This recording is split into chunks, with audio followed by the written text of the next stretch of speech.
Welcome everyone to the Budgeting and Financial Literacy Workshop. We're going to talk about how you save money and why it is important for you to save money. I know a lot of folks think it's difficult to save your funds and maybe it's just not for them, but I have faith that we all can save money and better understand our finances. So let's get started. Thanks for attending this workshop, and today you're going to discover the importance of saving. New ways to save money, making a spending plan or a budget. We're going to check out some mobile free apps that help you save money and review how just saving a little bit can make a huge difference. So, why do we save? This protects us in case of a financial emergency. Just think about if your car were to get a flat tire and now you have to get a new tire, go to a mechanic, and you weren't even thinking about it. Well, when you save, you have the freedom to kind of save for a rainy day. So when you save and you recognize that you just have this random flat tire, now you have the funds to pay for it without necessarily stopping your day. It can help you pay for large purchases, so that way you don't have to buy things on credit. You can go ahead and purchase it for yourself.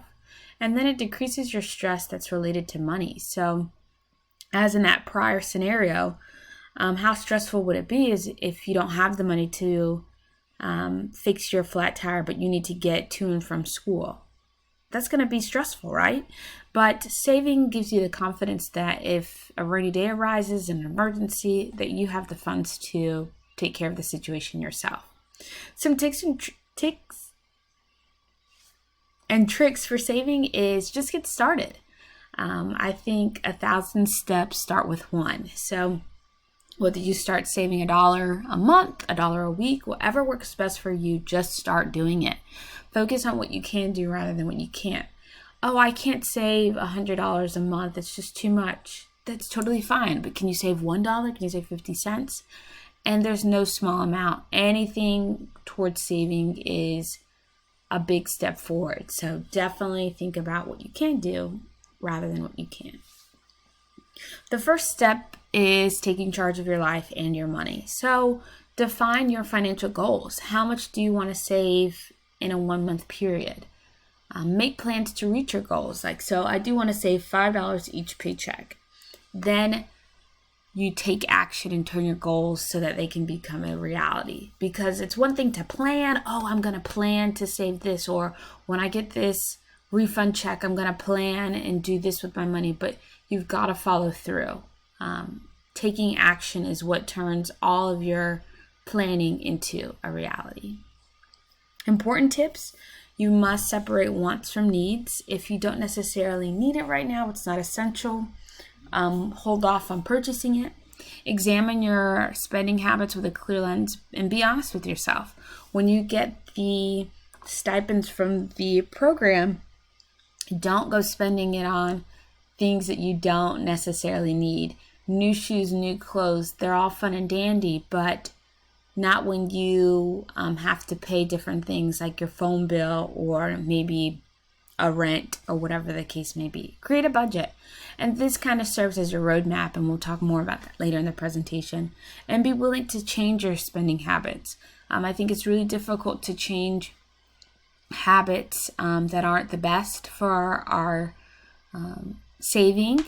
But if you do it now, that will become a new skill that will turn into a habit, and you'll be glad that you did it.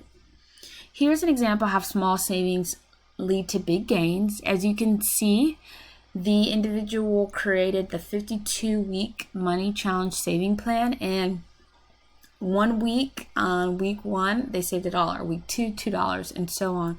And by the end of that year, they had $1,378 in their savings account just by doing small increments. So definitely consider it just an idea.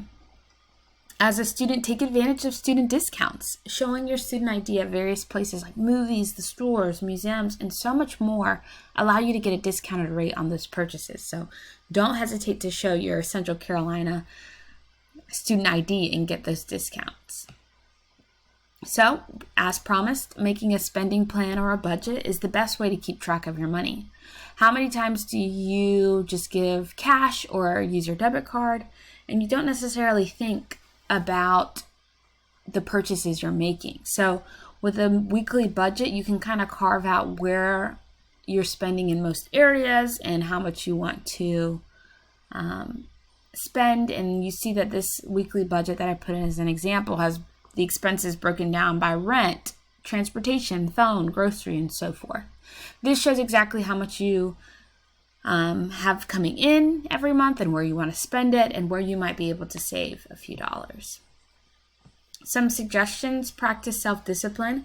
It's really hard when you have the funds to purchase something that you want to tell yourself no. So, be disciplined in that regard. Be creative.